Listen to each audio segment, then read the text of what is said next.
What I want to talk about now is the practical side of breaking negative patterns and brainwashing yourself into the life you desire.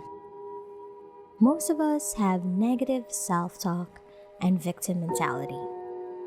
We say things like, I'm busy, I have too much going on, I'm overwhelmed, I'm having anxiety, it's that person at work, it's my partner, and so on.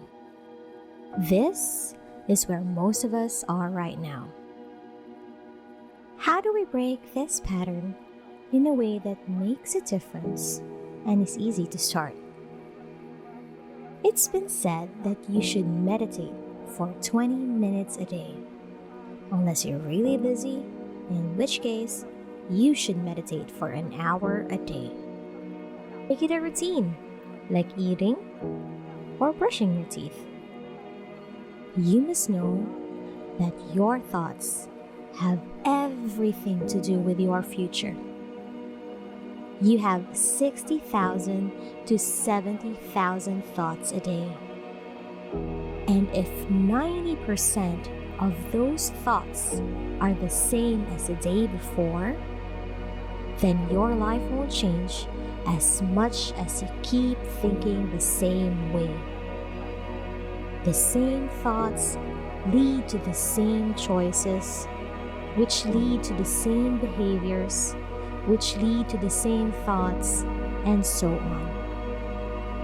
Our brain, neurochemistry, hormones, and even gene expression will be the same as how we think, how we act, and how we feel. How we think, how we act, and how we feel is called our personality. And our personality creates a personal reality. That's it.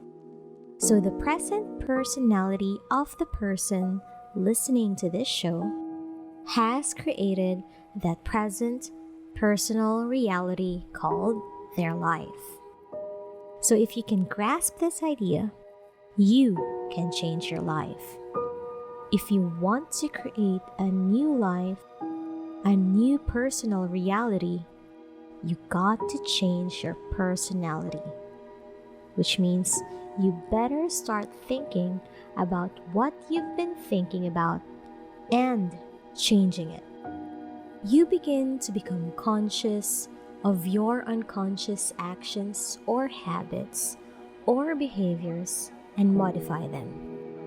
And then we have to begin to look at the emotions that we live by every single day that are keeping us connected to the past and decide, do these emotions belong in our future? So most people are trying to create a new personal reality with the same personality, and it doesn't work. You literally have to become someone else. So the principal neuroscience says that nerve cells that fire together, wire together. You keep thinking the same way, making the same choices, demonstrating the same habits, creating the same experience that stamp the same networks of neurons into the same patterns. All for that familiar feeling called you. You do that for 10 years on end, and you're going to begin to hardwire certain patterns in your brain that becomes fixed. Psychology used to say that you can't change that, but now we know that you can. So that kind of box in the brain, that is the habit of ourselves running a series of programs. So then sitting and doing the work, we have to become disentangled from those programs.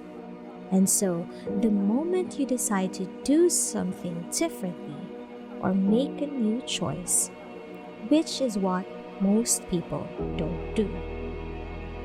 The goal is to face that discomfort, and that discomfort, that uncertainty, that lack of predictability, that unknown is what people are afraid of because they would rather live in guilt.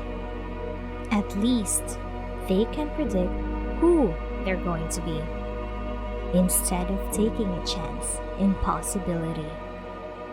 They return back into that familiar feeling because the bodies are actually telling the brain, instead of stepping into the unknown, I would rather feel guilty and I would rather feel unhappy than be in discomfort. So at least when they return back to that familiar feeling, then they feel safe. The body starts influencing the mind, saying, "You can start tomorrow. You're busy. It's your mother's fault. You know, it's your culture's fault. I don't have enough money. This isn't going to work." Those are the programs in there that are standing in the way between you and your future. So then, the nerve cells that no longer fire together, no longer wire together. So the act of observing those states of mind and body means you're no longer the program, you're the consciousness observing that program. So then, to meditate it means to become familiar with. So you become familiar with those thoughts. You become conscious of how you speak. You become aware of how you act. You notice how you're feeling. The more conscious you become of those unconscious programs, the less unconscious you'll go in your waking day. Why?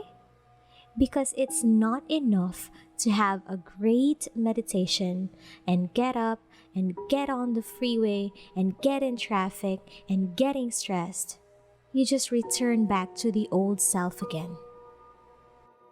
Our job is to stay in that altered state of mind and body for the rest of the day. If you can do that, you can expect something different or unusual to start happening in your life. It will come as a coincidence or an unlikely moment positivity. And that's a sign from the divine that you're on the right track to keep doing what you're doing. There will be another one if you just stay in that conscious energy.